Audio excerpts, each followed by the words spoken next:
Welcome to SSI Meetup. Today we have a really interesting session again, and it will be about zero knowledge proofs. And with Clare Nelson, she has been so kind to share her knowledge with us and to share it with the SSI Meetup community.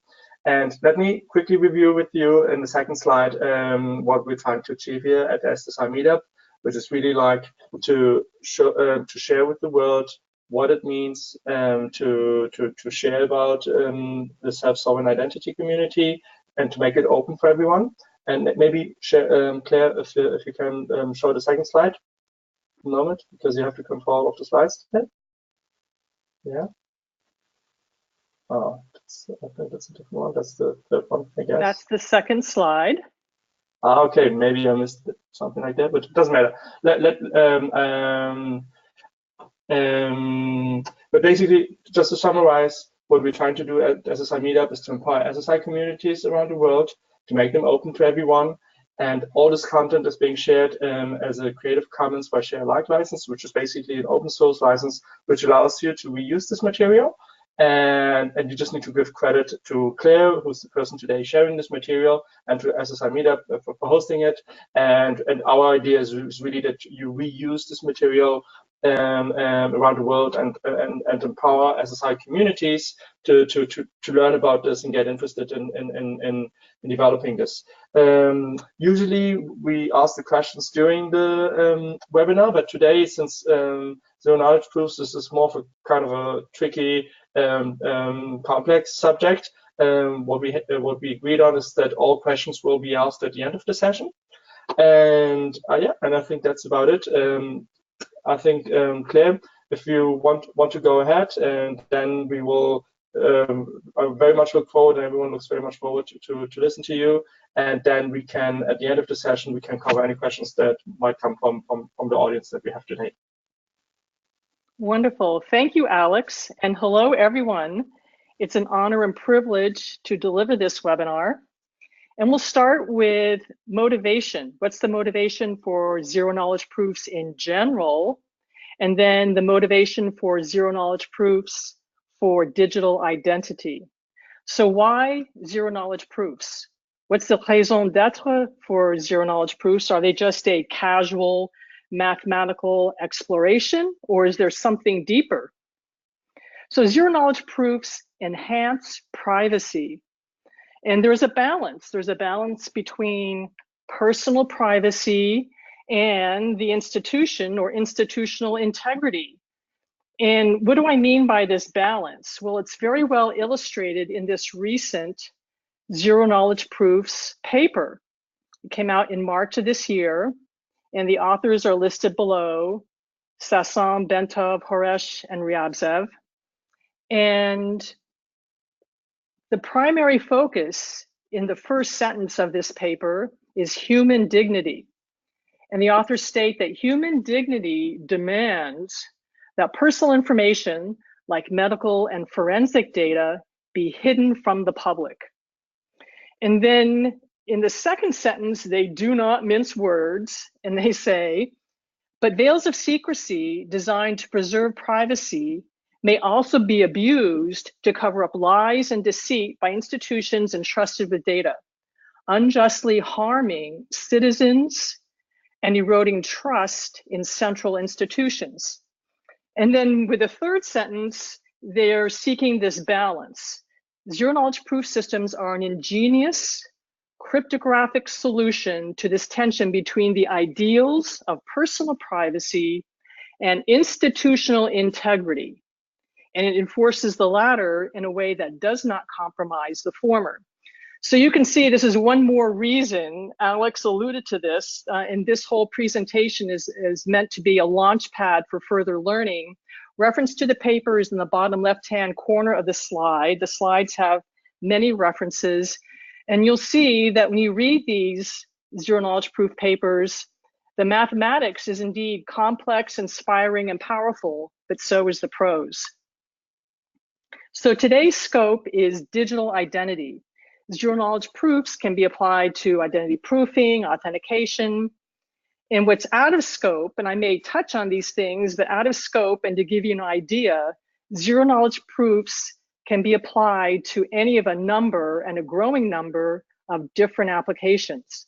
Artificial intelligence, cryptocurrency, digital watermarks, Ethereum, e-voting, gaming, genomics, location, Wilmo, private message, goes on. And here you see trusted platform modules. So if you have a PC and it had in it trusted platform module TPM version 1.2, then it's quite possible that you have touched zero knowledge proofs. So let's look at the motivation for zero knowledge proofs and digital identity. What problems are we solving? In the words of Maria Dubovskaya, if your personal data is never collected, it cannot be stolen. And she speaks with the voice of authority. She's one of the original team members from the IBM Zurich group that did research and the first privacy preserving authentication solutions based on zero knowledge proofs. So if you look at the motivations for zero knowledge proof and digital identity, one goal is to mitigate the risks, and that includes loss of privacy, loss of control, data breaches, identity theft, which that leads to identity fraud. And that underpins much of the most horrible crime you can imagine: human and drug trafficking, terrorist funding. Digital identity has at risk one of the horrible side effects, also surveillance and profiling. The list goes on. And zero knowledge proofs, with their privacy preserving, privacy enhancing benefits, can mitigate this. And the words of Anne Kavoukian, you probably recognize her. She's the creator of Privacy by Design, and now Global Privacy and Security by Design. If you want to balance personal privacy and public safety, if you want to balance privacy and data analytics, zero knowledge proofs are an excellent solution.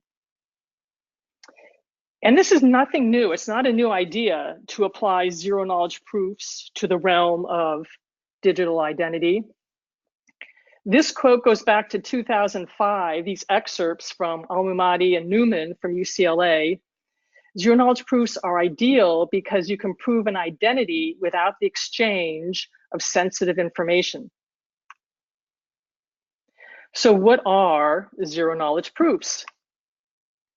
According to Matthew Greene, zero knowledge proofs are one of the most powerful tools cryptographers have ever devised. Is this hyperbole? Is he exaggerating?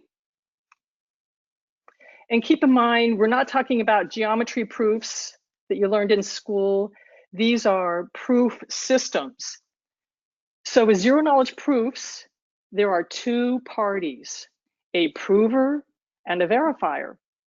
And zero knowledge proofs enable a prover to convince a verifier of the validity of a statement, and yet nothing is revealed, nothing beyond the validity of that statement. And zero knowledge proofs incorporate an element of randomness. You might even think of a coin toss, and they are probabilistic. They are not deterministic. That means that zero knowledge proofs do not provide absolute certainty, although you can get astronomically close, or as close as you need to. So in the case of interactive zero knowledge proofs, messages are transferred between a prover and a verifier. And here you see a prover will construct a zero knowledge proof and pass that to the verifier, and then the verifier will verify the proof. And this process can go on for a predetermined number of rounds. And that when the number of rounds is completed, the verifier will either accept or reject the zero knowledge proof. And then you can imagine that you need a stable connection for these messages to be passed back and forth between the prover and verifier. Well, with non-interactive zero knowledge proofs, you can transform, think of Fiat-Shamir transformations, you can transform multiple messages into one message or string. And this does not require a stable connection. We'll talk more about this later, but there has been an evolution from interactive to non-interactive zero knowledge proofs. Now, zero knowledge proofs have 3 basic requirements. And as you can see from these dogs playing poker, one of the overarching goals is to mitigate cheating. Cheating or imposters or attackers that might come across as one of these provers or verifiers and thus be cheating or trying to foil the system. So number 1 is completeness. If a statement is true and the verifier is following the protocol, then the verifier will be convinced by the prover. And then soundness is a mitigation against a cheating prover. If the statement is false, a cheating prover cannot convince a verifier that it's true. And then in very small print is the except with some small probability. And then the zero knowledge part means that nothing is leaked from the system. The verifier will learn nothing beyond the validity of a statement. So let's take some very high level examples. This is very coarse. Don't take this verbatim, but it's just to prepare your intuition from that time when I know you'll go read all those wonderful zero knowledge proof papers. So here, 007 wants to read the news, and he goes online to the Daily Telegraph. And the Daily Telegraph says, "Who are you? You have a subscription." And of course, Bond says, "I can tell you, but then I'll have to kill you."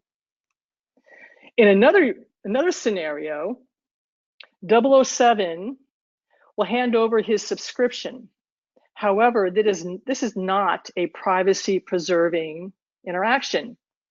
Much is revealed from his digital exhaust, or whatever happens when he looks at the website. His zip code may be revealed if he looks up the weather, his date of birth if he reads the horoscope, more data when he goes through the personal ads. So the Daily Telegraph, over time, can amass a profile of 007. And in turn, they may sell this to marketers. So instead, and this is a proof of completeness, or it illustrates completeness, instead of his credentials or the claims, what 007 can do is pass a zero knowledge proof. And the Daily Telegraph, by following the zero knowledge proof protocol, will be convinced of the truth of a statement.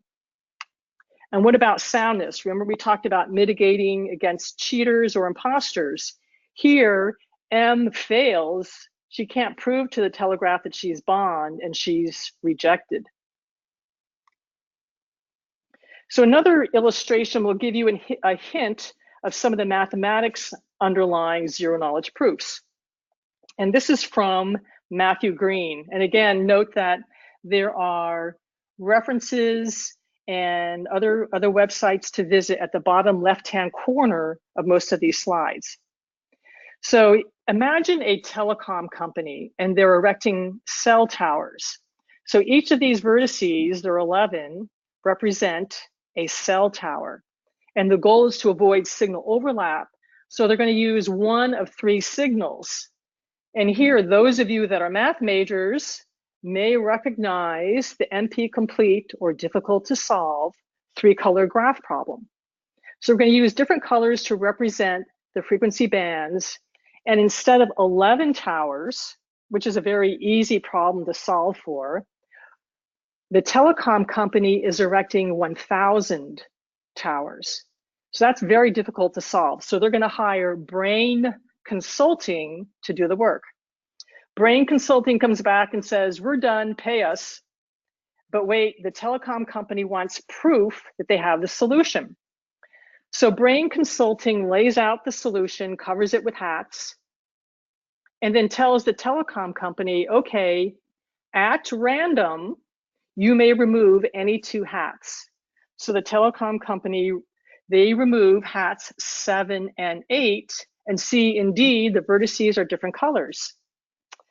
And then the telecom company thinks, well, maybe Brain Consulting is just lucky. How do we know they've really solved this? So we go through the rounds. So the process is repeated. Brain Consulting clears the previous solution. They add some randomness, maybe a coin toss. They solve it again. And then the telecom company at random can remove any 2 hats. So this is, go through this process for a preset number of rounds, and at the end, the telecom company will accept or reject the proof. So here's a question. Are all zero knowledge proofs the same? There are many, many variants. And here's a list. I'm not going to go through each and every one of them, but let's just look at some examples. Remember earlier we talked about interactive and non-interactive zero knowledge proofs. Well, here let's look at snarks, starks, and bulletproofs. So ZK snarks in orange, that stands for succinct, non-interactive arguments of knowledge. And notice I said argument. I didn't say zero knowledge proof. Instead of proof, I said argument. For the sake of today, let's just assume that arguments and proofs are close enough. They are different, but they're something to research later. So one issue with ZK snarks is that you need a one-time trusted setup, and that's to generate the key pair at launch. We'll get into this a little more later, but it is an issue. And so if you look at the next evolution, ZK starks with a T, scalable, transparent arguments of knowledge. The T for transparent means no setup, no trusted setup is needed. They're working on memory issues. This can be interactive or non-interactive, and has the added benefit of being post-quantum secure. And then in the bright green are bulletproofs. And here, no setup is required, quite succinct and efficient at 188 bytes for the proofs. And here I notice there's the 10 millisecond, we're talking about performance.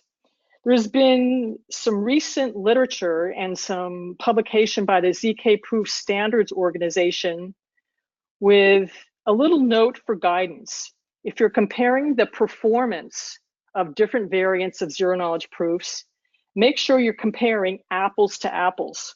So today we'll hold back on going very deep into the realm of performance, but just keep in mind performance does vary. The size of the proof will vary. Is it 188 bytes? Is it 250 kilobytes? And then the prover time may vary and it may scale differently. The verifier time may vary. So back to bulletproofs though, they're very efficient, no setup. However, they are not post-quantum secure. And here, there's a big deal, a lot that you can read about for the trusted setup. Some of you may have seen the incredible live stream from Zcash. It's referenced here in the bottom left, but they had 6 different people involved in the ceremony for Zcash Sprout in 2016. Then later for Sapling, they had 87 participants in the trusted ceremony. So here's the issue. When you generate the ZK snark public parameters, you're generating a public-private key pair. The public key is retained, but the private key is toxic and destroyed. And then if you read the blog on Zcash, they state, if an attacker gets a copy of the private key, they could counterfeit Zcash. They won't be able to violate your privacy. They won't be able to steal other people's Zcash, but they could counterfeit Zcash. So that's one reason why this issue of trusted setup is really under the magnifying glass lately. So let's look at some zero knowledge proof examples in the realm of digital identity. And keep in mind, zero knowledge proofs are just a tool. They're flexible. They can be applied to a variety of use cases. You can use them for range proofs. Is a person between a given age range, maybe 25 to 45 years old? Is this person a citizen of a member state of the EU, the European Union? You can do comparisons with zero knowledge proofs, do identity attributes or secrets match. You can use zero knowledge proofs to verify computational integrity, or you can take a logical combination of any of these. But the end goal is to preserve, enhance, and otherwise make sure that privacy is not impacted in any way. So let's look at one example is zero knowledge proofs based on the graph isomorphism problem. Now remember we saw the 3-color graph problem earlier. That's NP complete. This is an NP, which means it's very difficult given 2 graphs with n vertices to prove that they are isomorphic. So this is an underpinning for the zero knowledge proof. And as far back as 1986, Blum was writing papers about this. And you may wonder, this is so far back in history. How did he do this? Well, it turns out that Blum was a professor and mentor for some of the inventors of zero knowledge proofs. But anyway, this is a means to compare identity attributes without transferring them. And this is just a very high level where one person can verify in real time that his or her passport number is indeed up to date. It hasn't expired, it hasn't been revoked, it hasn't been reported lost or stolen, and yet no personal data will leave his or her mobile phone, nor that from an authoritative issuing source. And again, there are many references in the bottom left. You can go and research this later.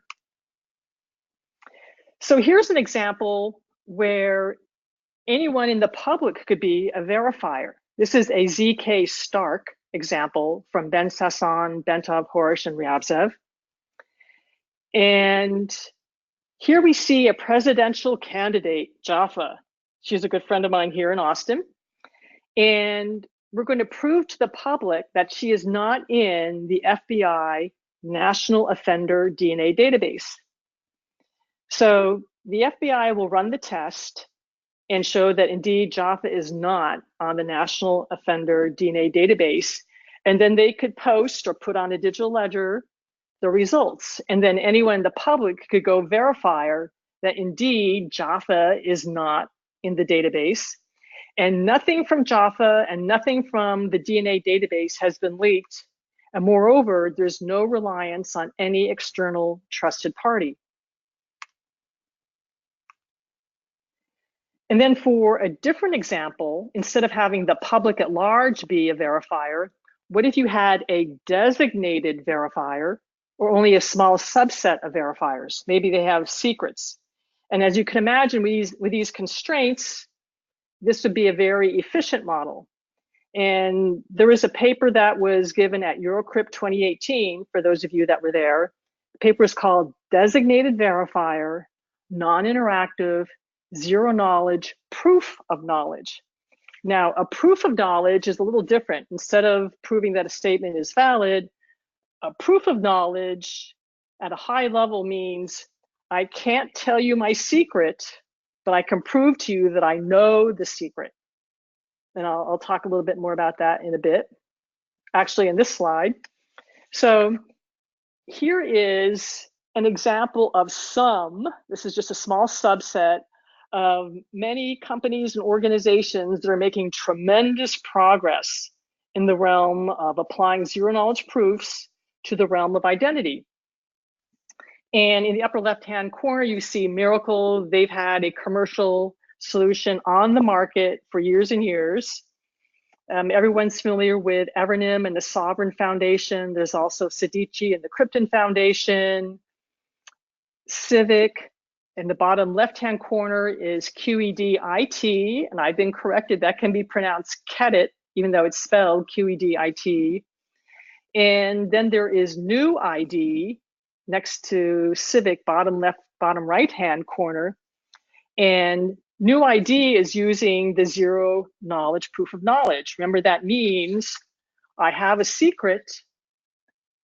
I can't tell you my secret, but I can prove to you that I know the secret. So New ID is using zero knowledge proof of knowledge for passwords. So they can enable companies to authenticate users without ever having to see or store their passwords. And if you took a look, a deep dive, and then some of these companies have zero knowledge proof on their roadmaps, they're in different stages of implementation. If you take a look, most of these implementations of zero knowledge proof are a little different from one another. They're unique. And it's still early days in some cases, but look forward, there's tremendous research in this field. And I predict that zero knowledge proofs will be as, if not more, widespread than PKI in the future. So what are the considerations? Regardless of whether or not you're a venture capitalist, a product manager, an architect, what are the considerations if you want to implement or consider zero knowledge proofs? And here's the top 10 list. Number one, transparent. Is a setup required? Remember, we talked about Zcash and the trusted setup that's required. Are there any trapdoors? Is it scalable? Is it succinct? How large are the proofs? Is it universal? Can it be applied to many use cases? Is it compliant with upcoming zero knowledge proof standards? Do you need interactive or non-interactive? Some interactive use cases are related to a need to prove something in real time. Non-interactive might be something where you can post it or put it on a digital ledger and have the public review it at large. Or if you have a fast-moving car and you're concerned about the connection, and here's number 7, support for IoT, then your constraints are different. And then let's pause here for number 8, security. So if you're concerned about code bugs or compromise during deployment, side channel attacks, tampering attacks, man in the middle, there's some ongoing research in this area. And then there's the notion of manual review or proof sketches. Are you reusing gadgets or sub-circuits or subsets or subcomponents of the zero knowledge proof? Keep a lookout for emerging tools for formal verification and testing. And then what if the zero knowledge proof protocol is breached? How do you detect a breach? So as you can imagine, there's a vibrant, dynamic work ongoing for security for zero knowledge proofs. And third-party audits are something that you should plan for and budget for. You may need an extra $100,000. So in the case of Monero, which is soon to adopt or in the process of adopting bulletproofs, remember they were one of the variants for zero knowledge proof, Kadolsky Security, and this is all in the public domain on their blogs, Kadolsky Security has been paid $30,000 and completed their third-party audit. Benedict Bunce, one of the creators of bulletproofs, he'll conduct an audit, and so will Quarks Lab, and they'll be paid in tokens or a mix of tokens and fiat currency. So this is just to give you an illustration of what goes on behind the scenes to implement zero knowledge proofs. And then of course, there is the consideration for post-quantum secure. When quantum computers are up and running, do you have 20 years, 30 years? How long do you have before you really need to be concerned about post-quantum secure zero knowledge proofs? So is it still early days? Let's look at this timeline. In 1985, Shafi Goldwasser, Silvio Macaulay, and Charles Rakoff wrote the seminal paper on zero knowledge proofs. Then 27 years later, Goldwasser, Macaulay, they won the Turing Award for all of their work. Those of you that read the ACM journal, this was well publicized and covered. And then this year, in May, was the first meeting of the ZKP Standards Organization. So what is this ZKP Standards Organization? The website is zkproof.org, and it's an open initiative. It combines collaboration between industry and academia, and they're creating a framework for a formal standard of zero knowledge proofs. So in the bottom left-hand corner, you can see, go to zkproof.org and click on the Documents tab. You'll see some of the early working drafts that cover security, implementation, applications. And if you go to the applications document, you'll see they're doing some fascinating work for identity frameworks. And their functionality covers many topics. I'll read you the first one to give you a taste, and then the rest is up to you to go do further research here. But they're delving into some non-trivial aspects of identity. And here's number one, third-party anonymous and confidential attribute attestations through credential issuance by the issuer. And then on number 4, you'll see they're looking at unlinkable credential revocation by the issuer. So they're really taking a deep dive into the world of identity, and in the future, they will consider credential transfer, authority delegation, trace auditability.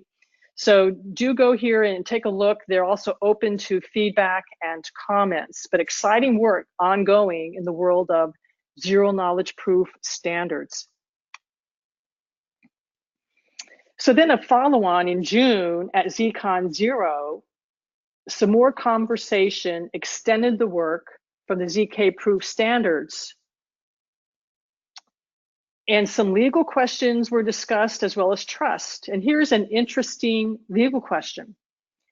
If a robber shows up with a zero knowledge proof that they hold my coins, who legally owns them? And then for trust, and trust can mean many things, can be interpreted in many ways, but here's an interesting topic of conversation that came up.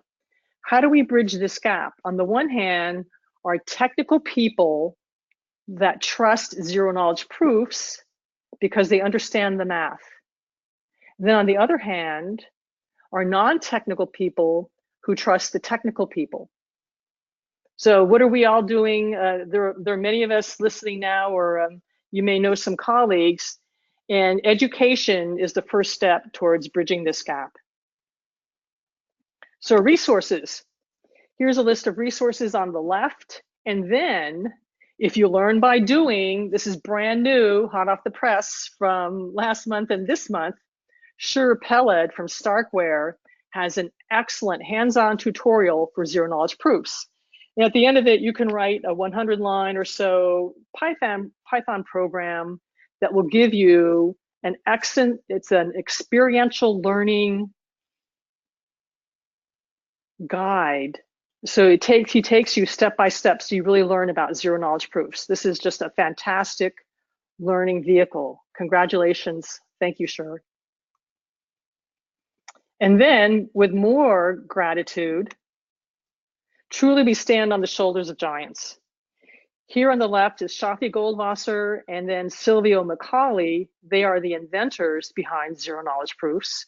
Then Eli Ben Sasson, and on the far right, Matthew Greene. And all these people have PhDs, they're well-known professors, and they've also left the fine confines of academia, and they're entrepreneurs. Shafi Goldwasser is associated with Kedit. Silvio Macaulay is a co-founder of Algorand. Eli Ben Sasson co-founded Starkware. He's a co-founder behind Zcash, and Matthew Greene is a co-founder of Zcash. And what this illustrates is that zero knowledge proofs are so powerful and compelling that it really drives you to manifest them in reality. So wonderful job. These people are just inspiring, and we show gratitude for what they've done. Then on that, thank you for your time and attention, and I'll be glad to entertain any questions. Okay, let us see if any questions are coming up here. Like, I don't see any right now, but we have plenty of people in the room. But I think this is also a little bit intimidating of all the many things that are here. Just a question from my side.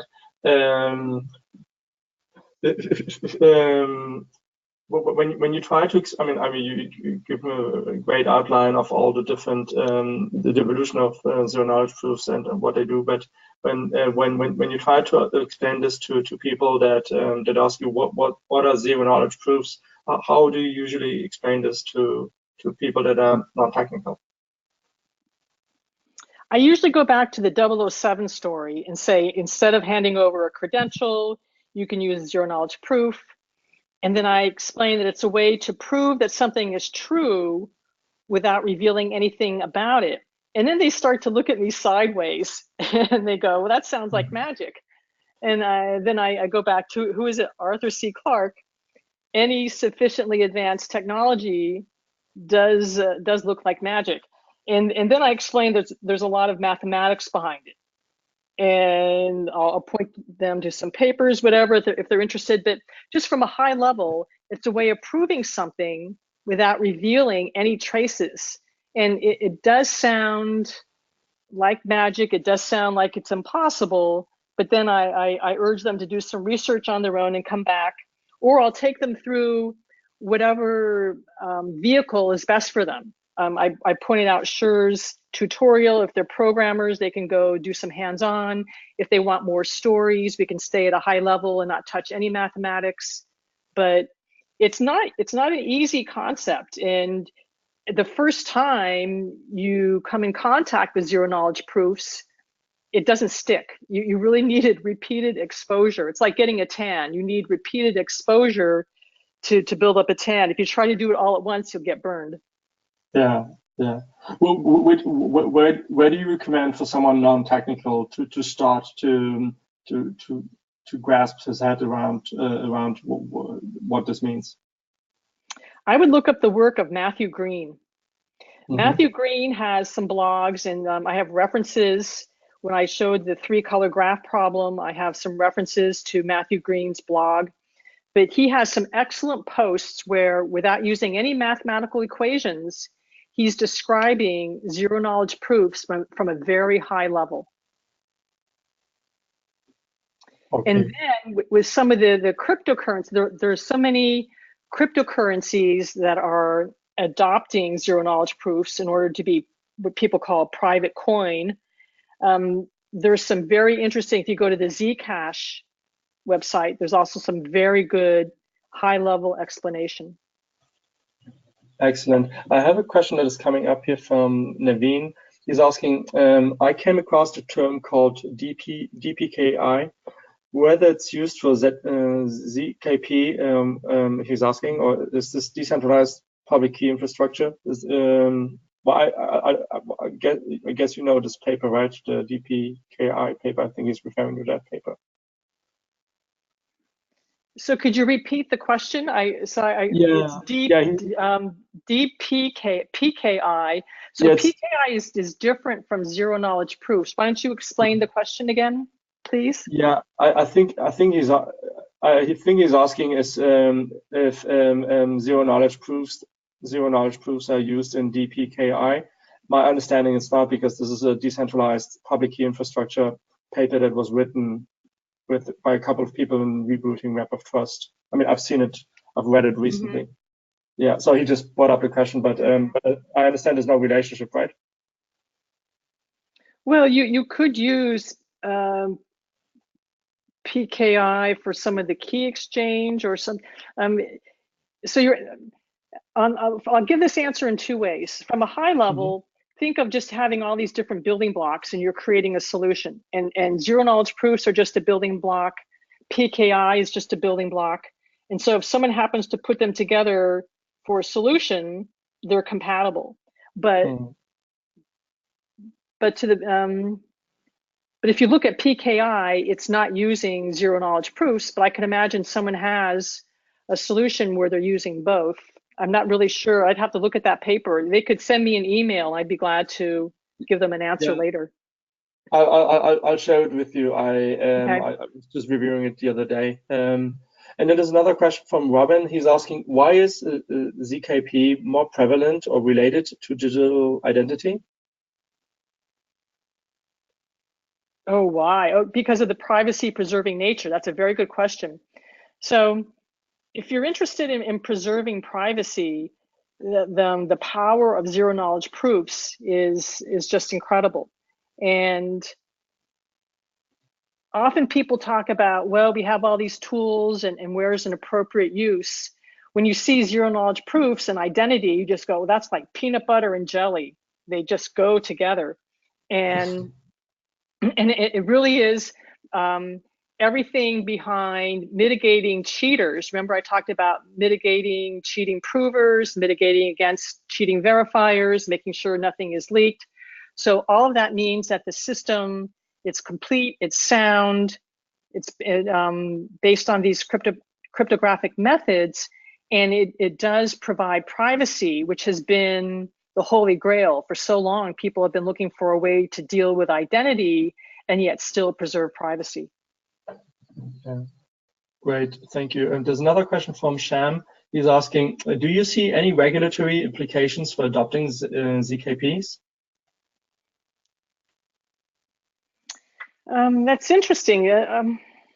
Regulatory. So if I think about the GDPR, General Data Protection Regulation, where one of the goals is to preserve privacy, then zero knowledge proofs are a great tool for privacy enhancing.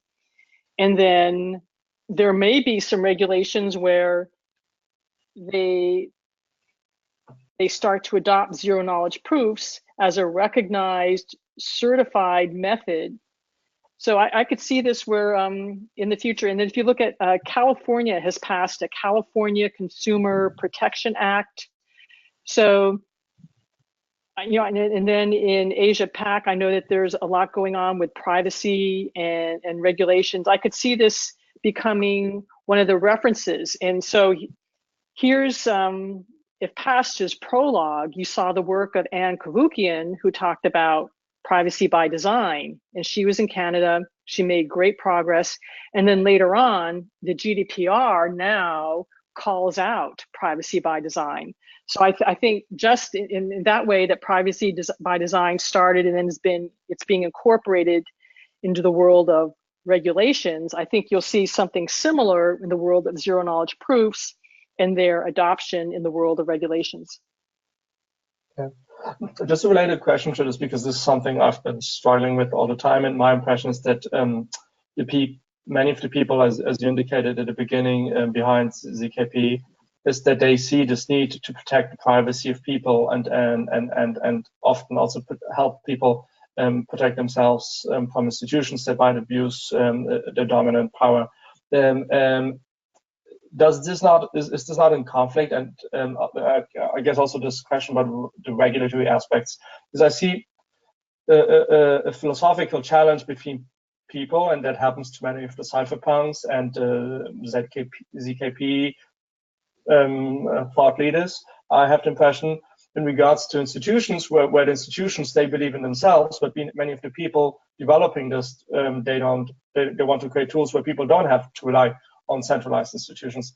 And I see a constant conflict there between those two ideas, because those centralized institutions, they might not want people to be able to have full privacy. How do you approach that? Yeah, again, it's a balancing act between personal privacy and institutional integrity. And there are some companies that are implementing zero knowledge proofs, and they have identity solutions, but they also have a method for law enforcement, if they have the proper warrants, that law enforcement can intervene. So not all zero knowledge proof based identity solutions are the same, and you could still have something that's privacy preserving, yet still allows law enforcement as needed when necessary. And again, this is something, you know, you can implement any kind of solution you want, but it's always a balancing act, and I think that and you touched on something. There is an asymmetry of power if you look at the individual and the institutions. But at the end of the day, if there is a company that offers privacy and allows you to read the paper, and another company that offers no privacy and allows you to read the paper, where will you go? So I think at the end, consumers will have a big voice. Yeah, yeah. There's one more question coming here from Will. He's asking, where are the best places to start learning the math behind zero knowledge proofs?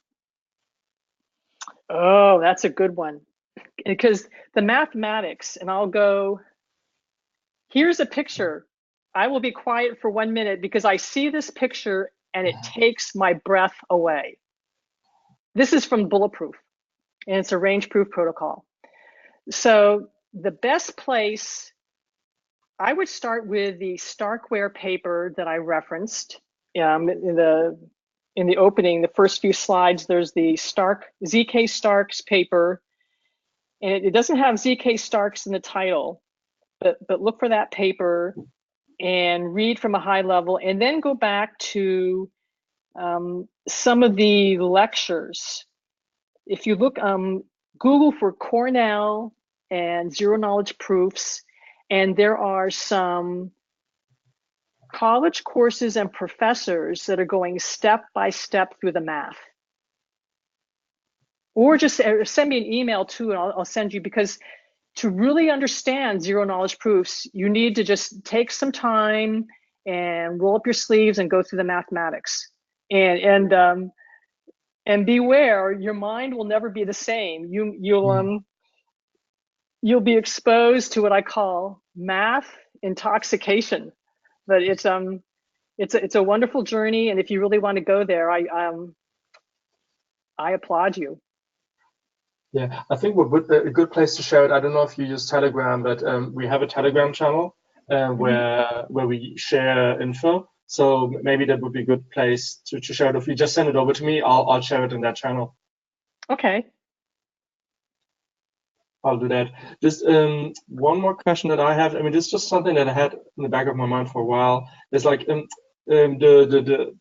creators of RSA, Adi Shamir, he worked on a zero knowledge proof concept in the 80s, as far as I know. Are you familiar with that one? No, but I know there was quite a bit of work ongoing with zero knowledge proofs, and in the early days before Shafi Goldwasser and Silvio Macaulay published their paper. Oh, okay. Okay. So that'll be interesting to go back and research that. But it's been an exciting field, and it is part of what's called computational complexity theory. It's not really truly cryptography, although they're related. But there's been ongoing work in that field for a long time. Okay.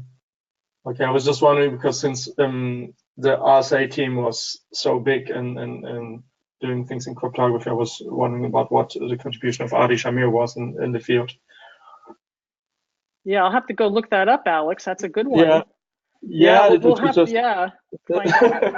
Yeah, there's just so many things, I guess. I was just wondering. Yeah, I mean, I don't know if there are any other questions from anyone. Let me check. Well, Will is saying thank you very much for your input from the last question regarding the math. So if you send me any links, I'll share them in the Telegram channel. And if there are no other questions, I think that would be it for today. And it was a real pleasure to have you with us, Claire. I'll be preparing all this and publishing it very soon. And I'll share the link with you for the video and where we publish the PowerPoint slides and Google Slides. So please, everyone, if you want to go deep into this, you can reuse this material. And actually, that's what we're trying to everyone to do, or what we encourage you to do.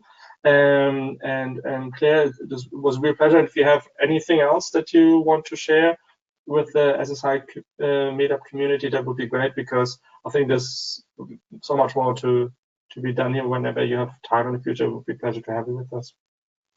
Oh, thank you, Alex. And thank you again to the audience, live and later. And again, feel free to send me an email or Twitter or whatever, and I'll be more than happy to engage and to cultivate and nurture your desire to learn more about zero knowledge proofs on any level.